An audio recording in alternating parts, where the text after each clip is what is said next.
ஆண்டவர்களோடு இருப்பாராக.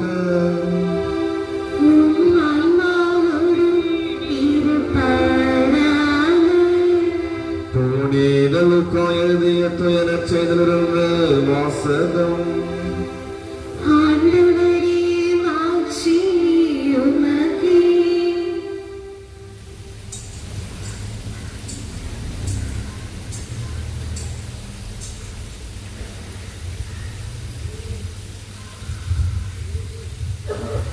அதிகாரம் 1.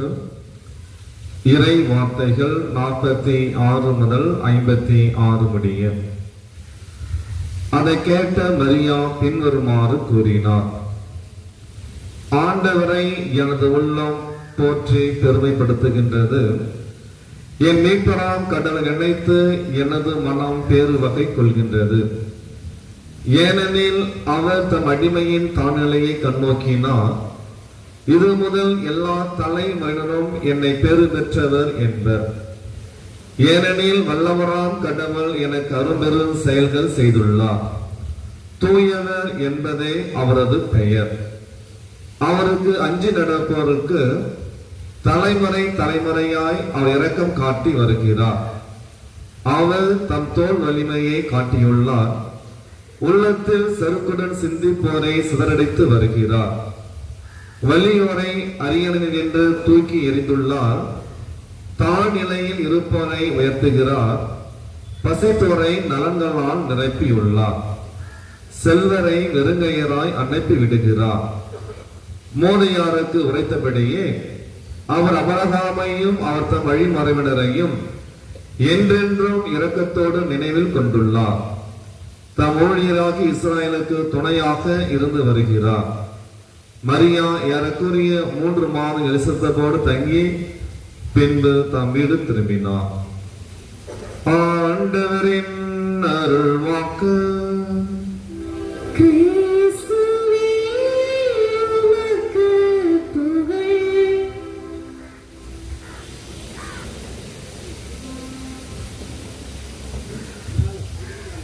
கிறிஸ்து இயேசுவில் பிரியமான சகோதர சகோதரிகளே, பொங்கலோ பொங்கல், பொங்கலோ பொங்கல், பொங்கலோ பொங்கல் அப்படி சொல்லும் போது நம்முடைய உள்ளம் மகிழ்ச்சியால் பொங்குகிறது இல்லையா? பொங்கல் என்று சொன்னாலே பொங்குவது, ஓவர் ஃப்ளோயிங், நிரம்பி வழிவது, அதான் பொங்கல். புது பானையில புது அரிசி, புது அரிசிலாம் இல்லை, புது அரிசியை போட்டு அதை நம்ம வேக வைத்து நல்லா வெந்து அது பொங்கி வழிகின்ற போது வருகின்ற அந்த மகிழ்ச்சி, அந்த பொங்குகின்ற போது நம்முடைய உள்ளத்திலே மகிழ்ச்சி பொங்குகிறது.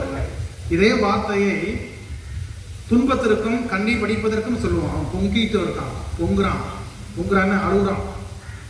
கோயிலுக்கு வரதாங்களெல்லாம் சாமியார் சாமியார் பொங்க வச்சிருவார் அப்படின்னா தண்டனை கொடுக்குறது.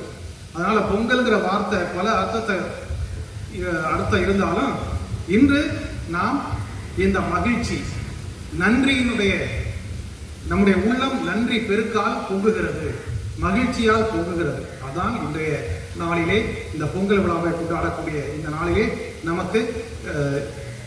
நமக்கு கிடைக்கின்ற மைய கருத்து. எனவே நன்றியின் விழா, நன்மைகள் செய்த இறைவனுக்கு நன்றி கூறுகின்ற விழாதான் இந்த பொங்கல் விழா.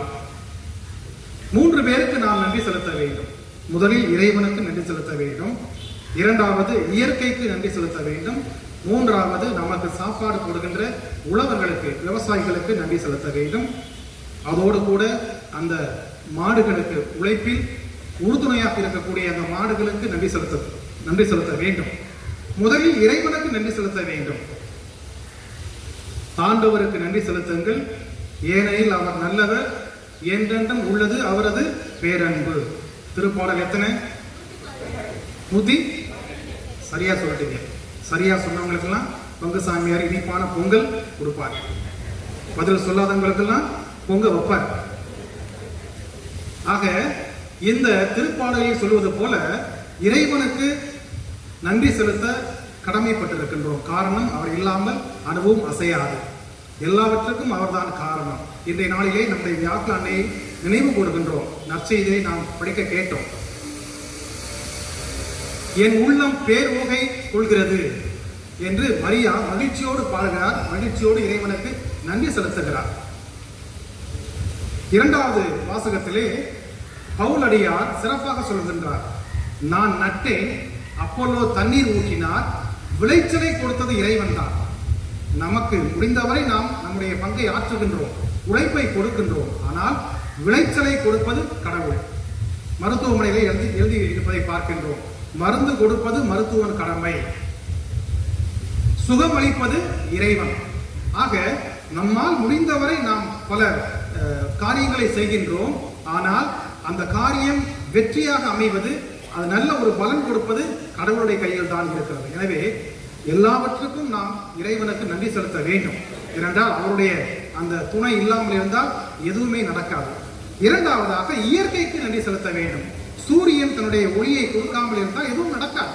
எனவே சூரியன் ஒளியை கொடுக்கின்றான், மழை பொழிகின்றது, அதே போல பூமி விளைச்சலை கொடுக்கிறது. எனவே இந்த இயற்கை நம்முடைய கரங்கள் உழைப்பை கொடுக்கிறது. எனவே இந்த இயற்கை இல்லாமல் இருந்தால் நாம் எதுவுமே செய்ய முடியாது. எனவே இயற்கைக்கு நாம் நன்றி செலுத்த வேண்டும். இறைவன் நமக்கு நம்மை அன்பு செய்கிறார் என்றால் இந்த இயற்கையின் மூலமாக தான் அன்பு செய்கிறார். எனவே இந்த நாளிலே ஆண்டவருக்கு நன்றி செலுத்துவது என்பது முதல் செய்தி. இரண்டாவது செய்தி என்னவென்றால் இயற்கைக்கு நாம் நன்றி உள்ளவர்களாக இருக்க வேண்டும். இயற்கைக்கு எவ்வாறு நாம் நன்றி உள்ளவர்களாக இருக்கிறோம்? இயற்கையை பேணி காப்பதன் மூலமாக. இயற்கையை அன்பு செய்ய வேண்டும், இயற்கையை பேணி காக்க வேண்டும், சுற்றுச்சூழலை பேணி காக்க வேண்டும். இல்லை என்றால் ஒருத்தன் மரத்துல மேல ஏறிட்டு கீழே போய் வெட்டிட்டு இருந்தான், கீழே அறுத்தா என்ன செய்யும்? அவனும் கீழே விழுந்துருவான். அது கூட அறியாம மேல இருந்துட்டு கீழே மரத்தை அறுத்துக்கிட்டு இருப்பது போல ஆகிவிடும் நாம் இயற்கையை பேணி காக்காமல் இருந்தால். இயற்கையை நாம் பேணி காத்தோம் என்றால் அது நம்முடைய உயிருக்கு தான் பாதுகாப்பு, இல்லை என்றால் நம்முடைய உயிருக்கு ஆபத்து. எனவே இயற்கையை நாம் அன்பு செய்ய வேண்டும், இயற்கையை பேணி காக்க வேண்டும் என்ற செய்தியையும் இந்த பொங்கல் விழா நமக்கு நினைவுபடுத்துகிறது. மூன்றாவதாக உழவர்களுக்கு நாம் நன்றி செலுத்த வேண்டும். கிராமப்புறத்தில் இருக்கக்கூடிய நெற்றி வியர்வை நிறுத்தி உழ பாடுபடக்கூடிய அந்த விவசாயிகளுக்காக, உழவர்களுக்காக நாம் சிறப்பாக ஜெபிக்க வேண்டும். சாதாரணமாக கிராமிய பாணியிலே சொல்லுவார்கள், விவசாயி யாரடா, சோறு போடுற கொப்பண்டா என்று சொல்லுவார்கள். சாதாரணமாக விவசாயி யாரடா, சோறு போடுற கொப்பண்டா. ஆக அவர்கள் இல்லாமல் இருந்தால் நமக்கு அரிசி சாப்பாடு கிடைக்காது.